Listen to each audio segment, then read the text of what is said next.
Hello, I'm Dr. Joe Kelly, and I'm here in the Levitating nano labs at King's with a couple of demos that I'd like to show you. Both are centered around levitating nano or microparticles, mesoparticles, and one uses optical fields or light, and the other uses electrical fields or electricity. So this system here is our optical tweezing setup. Now you can see it's quite brightly illuminated with a green light. Now that's being emitted by that silver box over there. You might be wondering what a laser is. Well, a laser is just a very bright beam of light that only goes in one direction, which makes it really useful for studying light. Now, this laser, it continues into the tweezing setup, into what's called a beam cube, which splits it into two parts. Those two parts then travel their own separate paths around the system before ending in the main sort of trap region over here.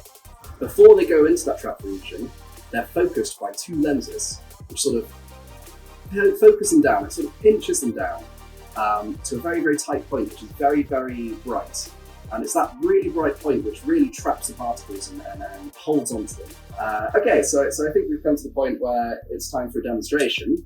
What I'm going to do here is I'm going to use my handy nanoparticle applicator, which is a Sharpie, and we're just going to stick it into the system.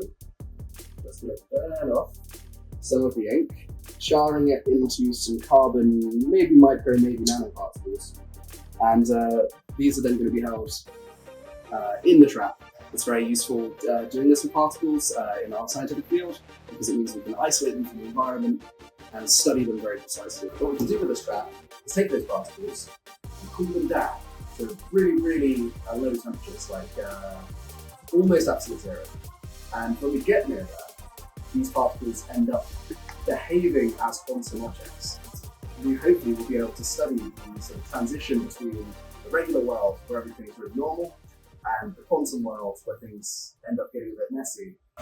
So this here is the electrical trap, and what this does is it traps microdiamonds in a sinkhole made of electricity in an ancient Chinese spade coin. And inside it we've got just a screw hole sort of sized thing, which just so happens to be the exact right geometry for what we wanted when building a pool trap. And the way it works is you put a oscillating electric voltage onto the coin, which is exactly the same sort of thing as what you would get from your mains at home, AC. And this generates an electrical sinkhole. A good way to think about that would be to imagine a big rubber sheet rolled out in front of you that's sort of suspended in the air. And if you were to roll the ball on that sheet, it would just kind of roll and keep going.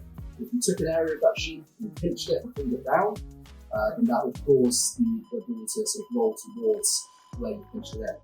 That is a sinkhole made of plastic. And in this case, we've got a sinkhole made of electric field. So these traps are quite useful in the sense that they are a lot more robust than our optical traps, which means that we can sort of put them through a lot more punishment. They can be used for many things. One of the most obvious ones is, say I took this entire table, I lifted it up, and quite quickly, you'll probably see those particles in the trap sort of lag behind the rest of the system a little bit. So it can be used as acceleration sensors, which is really useful. Everyone uses acceleration sensors every day. They're in your phone. You use them for rearranging the screen when you're watching YouTube or something like that. Another thing we do, which is a lot more lab-based, is we can use these electrical traps to simulate engines which have really, really high temperatures and really, really low temperatures as well. And what this would mean is we can simulate something that is potentially more efficient than anyone has ever managed to realize practically. Another thing that's been proposed that you can do with these particles is that you can measure gravity with them.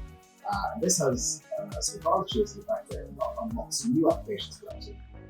But you may or may not know that at different points in the Earth, gravity is different. So if we took a really, really precise gravity sensor and we mapped out the entire Earth in terms of the gravity at each point, we could effectively make a navigation system where you can figure out where you are in the world just through the strength of gravity rather than having to rely on GPS.